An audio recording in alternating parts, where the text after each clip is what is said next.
รับการเปิดห้องปาร์ตี้สำหรับใครที่ยังบ่เคยเปิดเนาะแม่ในเขาแอปเลย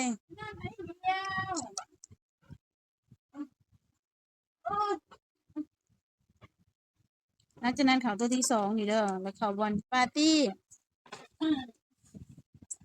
สำหรับการเปิดห้องปาร์ตี้นั่งเทิงเนาะให้เอาเขียนยังก็ได้แล้วก็ถ้านี่ก็คลิกเอาจะสิเอาตัวใดก็ได้เลือกเอาเลยแต่บัดนี้มันสิมีเนาะปาร์ตี้ด้วยวิดีโอหรือปาร์ตี้ด้วยเสียงถ้าในกรณีว่าเฮาเปิดปาร์ตี้ด้วยเสียงมันก็จะแบบมันก็จะบ่เห็นหน้าเฮาหั้นนะสมมุติว่าข้อยปาร์ตี้ด้วยเสียงข้อยปาร์ตี้อยู่9ห้องแล้วข้อยก็กดจัดปาร์ตี้เลยเนาะก็จะเป็นหน้าตาแบบนี้สำหรับลูกโป่งตัวนี้น่ะสำหรับข้อความแบบนี้เนาะเฮาเขียนอยู่บนว่านี่เข้าบนนี้แล้วก็ลูกโป่งข้อความนี่เด้เข้าไปแล้วมันก็สิบอกและถ้าจะเปิดห้องปาร์ตี้แบบนี้เนาะเห็นบ่ตั้งทองมันสิมีสีทองคือนี่เด้สีทองเขาเอิ้นว่าตั้งทองถ้าว่ามีหมู่เขามานั่งในห้องเฮาเนี่ยครบชั่วโมงเขาจะได้ตัว800น่ะส่วนว่าเฮาเป็นผู้เปิดห้องเฮาจะบ่ได้เด้อตัว800น่ะมีแต่เฮาเปิดให้หมู่เขามานั่งในกรณีว่าหมู่มีการโยนมีการแลกของขวัญอิหยังต่างๆหั้นนะเฮาอาจจะได้นำ 4% และถ้ามีหมู่เขามาเล่นเกมในห้องเฮาก็จะได้ทิปคือกัน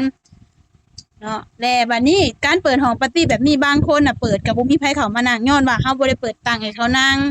ในกรณีเปิดตั้งก็คือเขาบ่นี่ตั้งทั้งรุมนี่นะกดเข้าตั้งนี่แล้วก็นี่เห็นบ่เขาบอล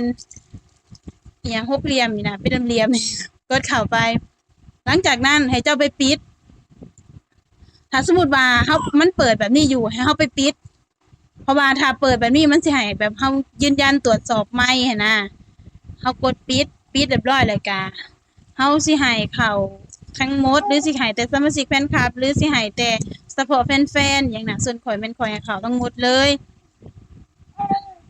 หลังจากนั้นเขาก็จะเข้ามานั่งในห้องเฮาอัตโนมัติเลยเข้ามาถ้าเฮาบ่น่ะเฮาก็ปิดไมค์ไว้นี่แบบนี้นะคือเปิดห้องปาร์ตี้ไว้และถ้าไผที่เลเวลสูงมันสิมีเกมขึ้นมาให้กดเอาบ่แม่นให้กดเอาเกมให้เล่นมีเกมขึ้นมาให้เล่นเนาะก็ประมาณนั้นถ้ามีหมู่เข้ามาห้องถ้าเฮาอยากโยนเฮาก็โยนกดห้องโชคดีแล้วก็เฮาก็มีหยังเฮาก็โยนถ้าโยนแตกเฮาก็ถ้าเหรียญเฮาเพิ่มมันก็แปลว่าเฮาได้กำไรถ้าเหรียญบ่เพิ่มแปลว่าเฮาลุกแม่เรามองมาให้ใหญ่ๆคือแบบนี้บ้าน5ชีวิตไปจังซี่คือแบบนี้เฮาได้กำไรเห็นบ่เหรียญเฮาเพิ่มขึ้นประมาณนี้การเปิดห้องปาร์ตี้